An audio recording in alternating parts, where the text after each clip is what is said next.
If you ask me who my God is, on whose name I call, if you ask me who my God is, He's the God of us all, Allah the Merciful. If you ask me what my book is that I hold in my hand, if you ask me what my book is, it's the Holy Quran, the Holy Quran. Assalamu alaikum and peace. Welcome to this episode of Misconceptions. I'm your host Muhammad Hashim, and here in the studio we have Yusuf Estes. Assalamu alaikum. Wa alaikum salam wa rahmatullah. We also have with us in the studio our audience. Assalamu alaikum. Inshallah, in this episode we'll be dealing with the misconceptions to do with conversion and the converts and who enter Islam. And a lot of people ask, why do these people actually enter Islam? For what reason? So how can we begin our conversation today, Sheikh? Immediately we'll look at the word convert and say, why are they converting from whatever they have into Islam? And this is something that we've heard mentioned not just today, but throughout the history of Islam itself. People trying to give a reason why people go to Islam. Those who choose not to be Muslim, those who choose not to believe in the logical conclusion, there really is a God. Even scientists today admit there's something of intelligent design. So with that in mind, why would anybody deny the logical? And then when they see their own relatives and friends going into Islam, if they didn't go, they've got to come up with some kind of reason or excuse to say that, oh, they just went for this or that. And with that idea, I thought we'd turn to the studio audience and get some input. What are some of the things, misconceptions maybe you've heard that people have asked about? Yeah, some people say that Islam is spread by the sword. Is that true?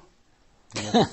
That's a very common one. Throughout the whole of history, we always hear that Islam is violent and barbaric, and we force people to be Muslims by the sword, I guess.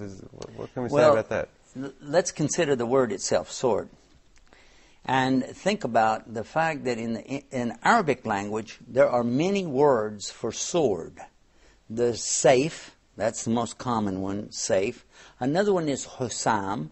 Another one is Muhammad. And the list goes on. I think somebody told me there was like 15 or 16 different kinds of swords that would be mentioned in a conversation if you're going to be talking about that kind of conversion, forcing people.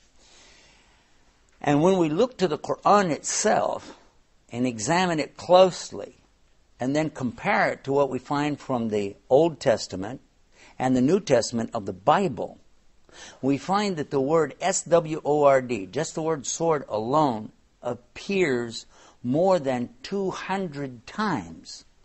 Even words supposedly, according to them, coming from the mouth of Jesus saying, "Do not think I came with peace. I did not come with peace, but rather I came with a sword." They say Jesus said that. We don't have that in our teaching about Jesus. But then they also have in their book mentioning that Jesus is telling them, whoever has a coat, sell it and buy a sword.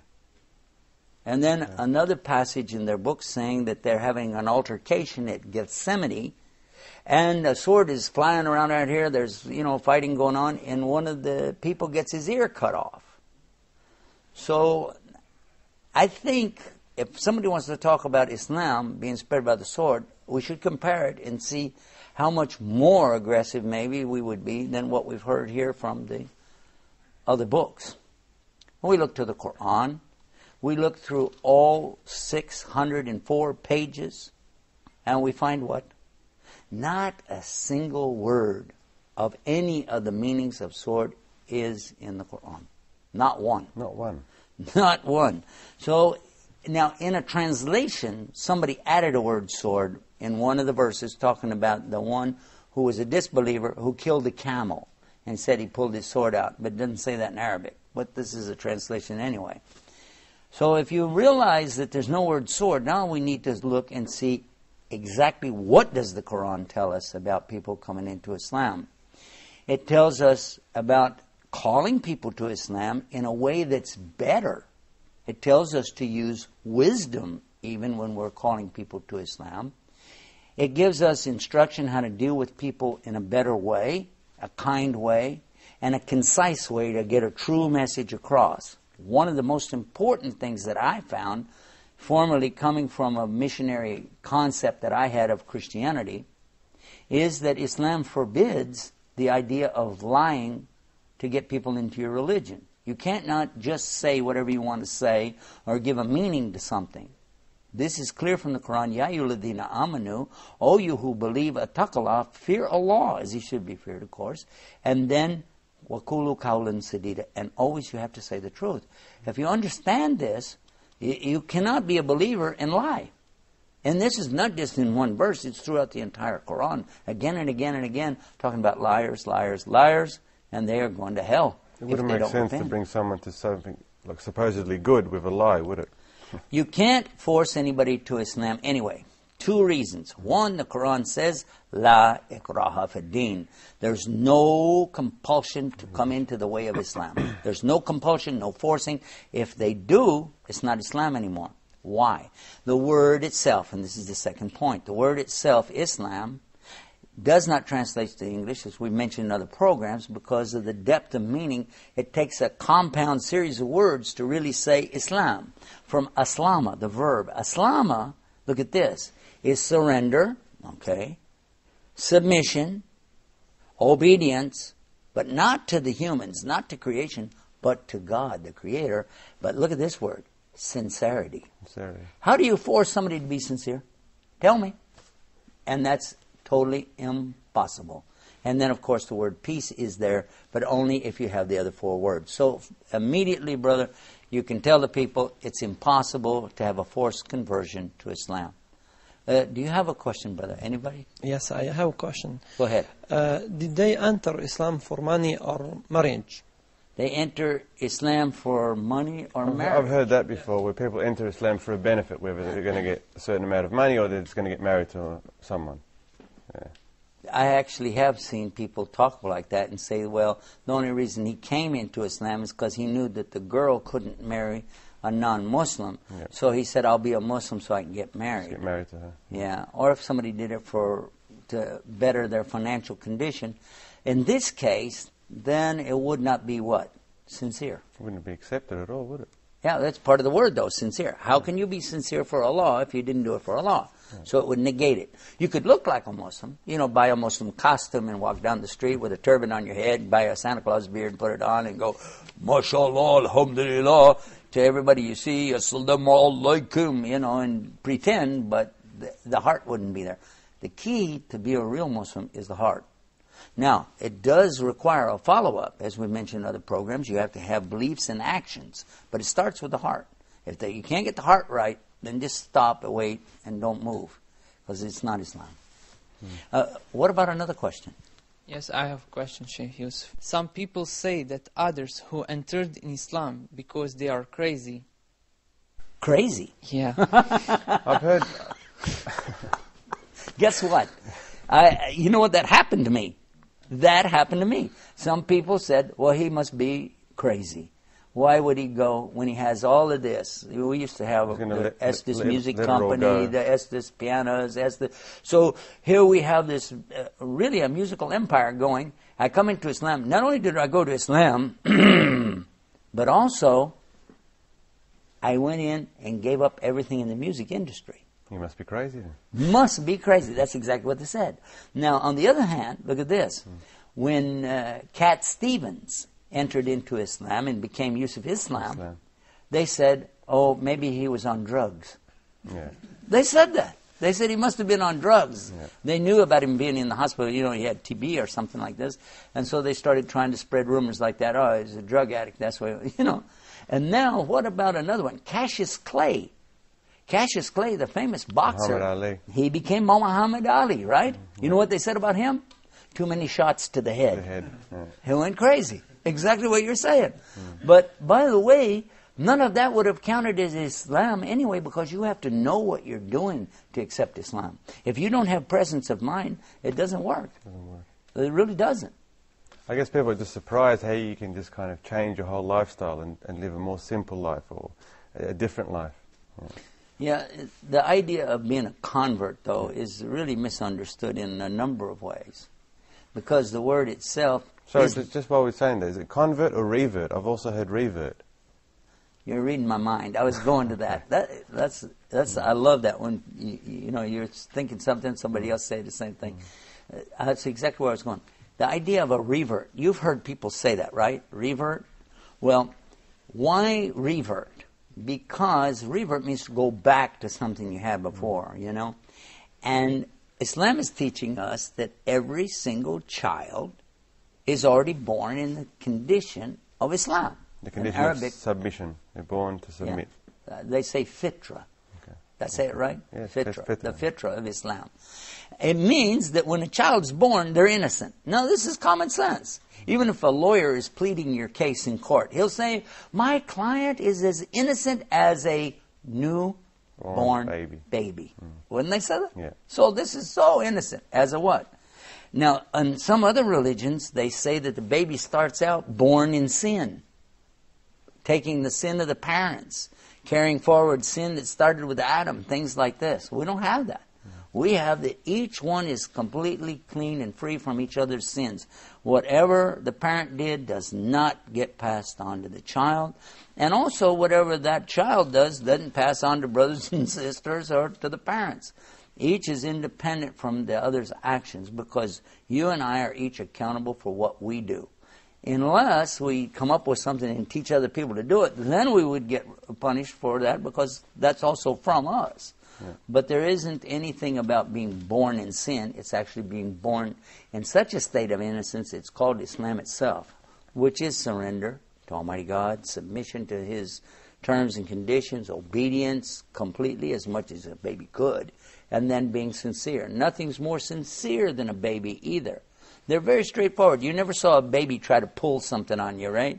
They just real clear. When they want something, they cry. When they're happy, they smile. You know, it's real simple. Yeah.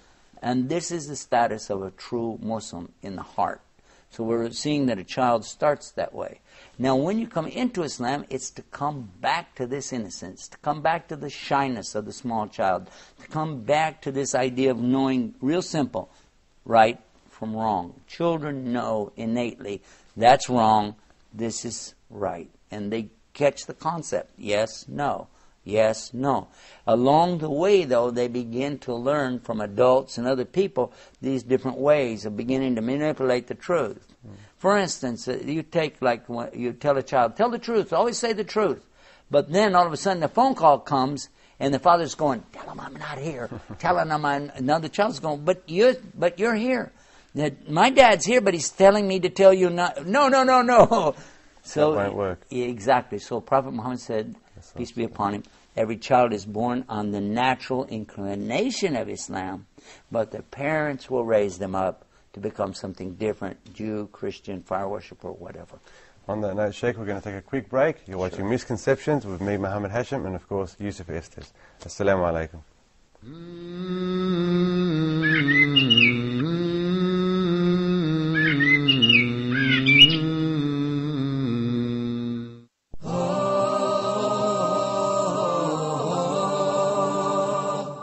Reviewing the second rule of al-mim as-sakinah. That is the letter mim. So if the first mim is non-vowel or sakina, followed by a voweled mim. So I will merge the first in the letter and I will pronounce them as one. وَآمَنَهُمْ مِنْ. And we spoke abundantly on the virtues of seeking refuge with Allah from the outcast Satan. Especially for the first reciter, he's got to recite it out loud. وَالسَّمَاءِ ذَاتِ الْبُرُوجِ. أعوذ بالله من الشيطان الرجيم. بسم الله الرحمن الرحيم. فإذا جاءت الصاخة. وَإِذَا النُّفُوسُ زُوِّجَتْ. Make sure it's Dhamma. وَإِذَا النُّفُوسُ. Thank you for joining us.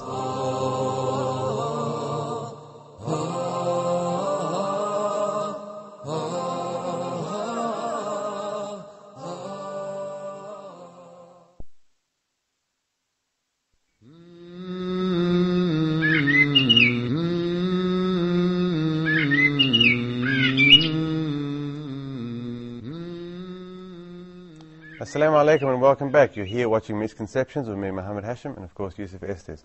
Before the break, we're talking about the many misconceptions about people entering in Islam. Yeah. Let's talk about once you become a Muslim, what are the many misconceptions of reverts entering Islam then? Oh, yes, that's a very good idea. To talk about misconceptions. Having been in something else and coming to Islam, I can tell you that I had a lot of misperceptions and misconceptions about what it would be to be a Muslim. And also what would be the condition of my relationship to the new Muslims. It was actually a bit overwhelming from time to time, and I wasn't really sure what I got into. But let's now turn again to our audience and take some questions. Who has the next question? Yes, Sheikh, I have a question.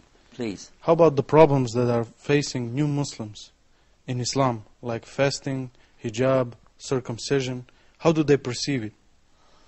I think entering into Islam, especially at an older age, well, circumcision would be a problem, and all the other stuff that goes along with it. How would they deal with it, or how are they dealing with it? Well, first of all, let's find out what is an obligation in Islam, because sometimes things are put off on you right away when you come into Islam. It's a bit overwhelming that some of the Muslims who are born into Islam expect you to be able to understand and do right away.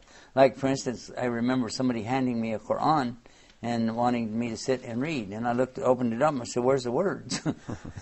Look at this. What is this? It looks like scribbling or something. I had no idea what I was looking at. And they said, well, just take your time and read it. I said, read what? I can't understand what I'm looking at. So they just expect They said, well, one thing, you got the book upside down. Another thing, you open it from the other side. I'm going, no, come on. Other misconceptions that we have when we get into Islam, as being reverts, if you will, which we mentioned in the first part of the program, is that the hijab for the women. Because as soon as she gets into Islam, you've got brothers out here ready to cover her up, look like a black crow walking down the street. Now here's a girl that's coming away from halter tops, and short skirts and things like this, and just walking around without that. Now all of a sudden you're saying, you're a Muslim now, and we're going to put about 20 pounds of wool all over you, and you're going to walk down the street in Chicago or California somewhere, and it's more than they can bear. You might scare somebody away before they ever get started. So what we like to do is let each person come in according to their own understanding and ability. The most important thing was to get to Islam, to understand there really is only one God, and that you want to do what He wants you to do, and Muhammad's the messenger, and we're going to follow what He says. But we're going to do it according to our ability to accept it and deal with it. Now, if they want to deny those things, being part of Islam, that's the problem in belief. That doesn't work.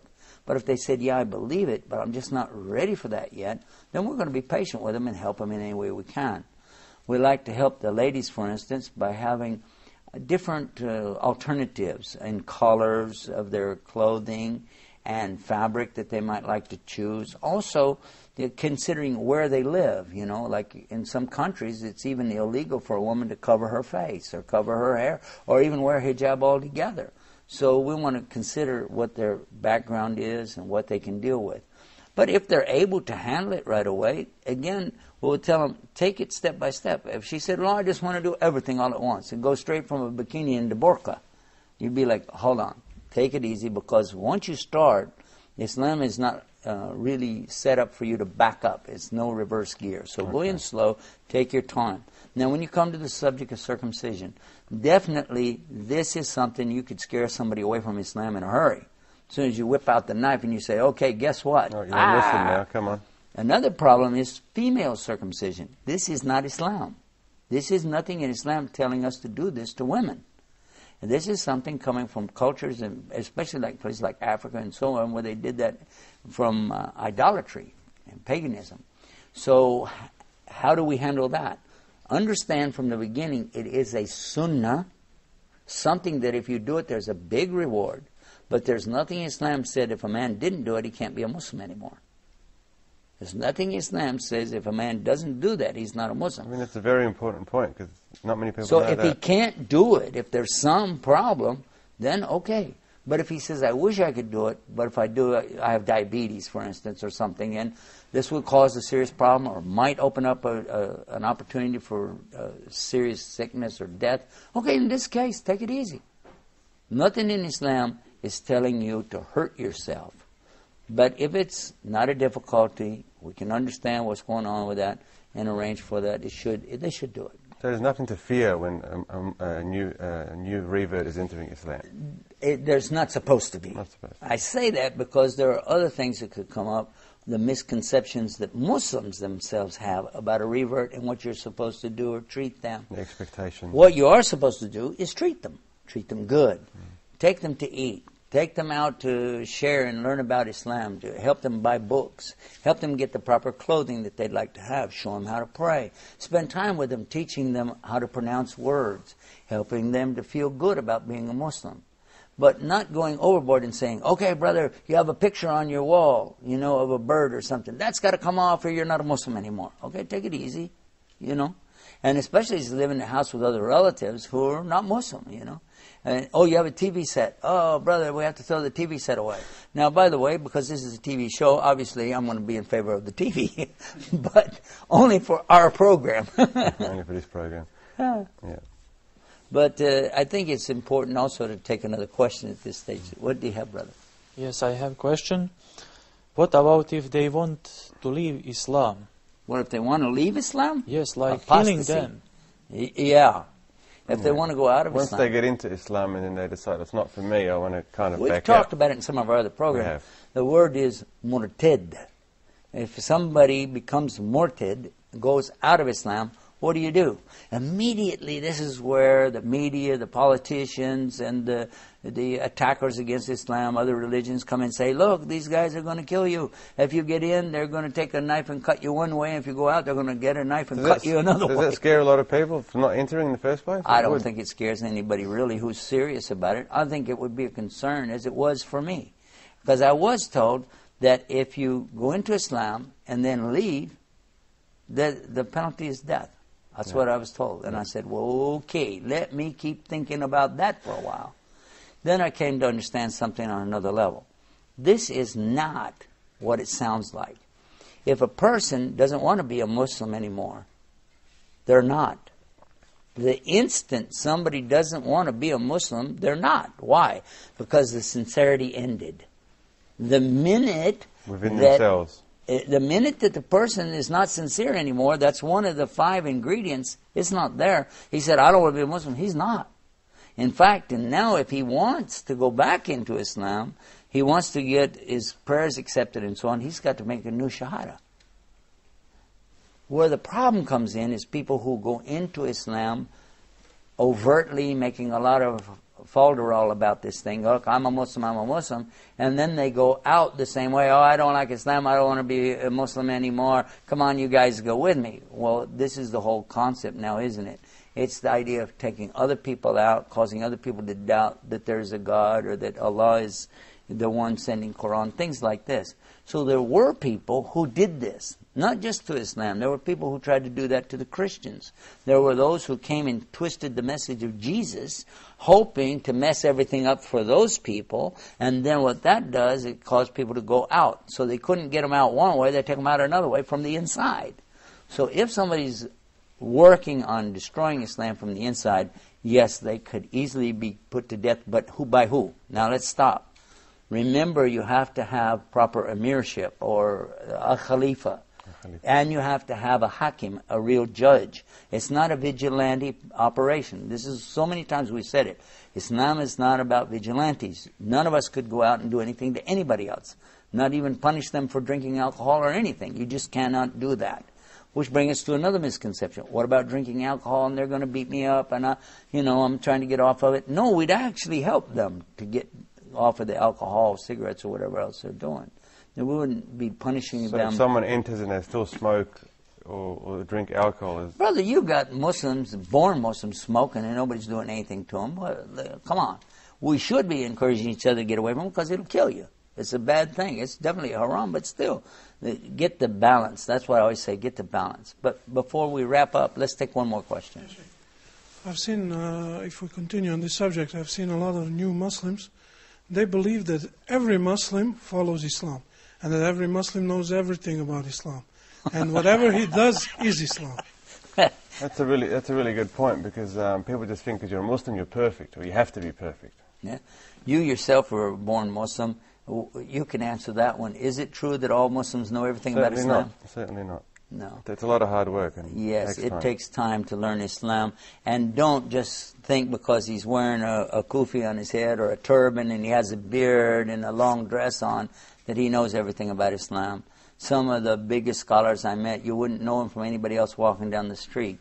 The real Islam starts on the inside, and then you'll see it and observe it in the way people behave.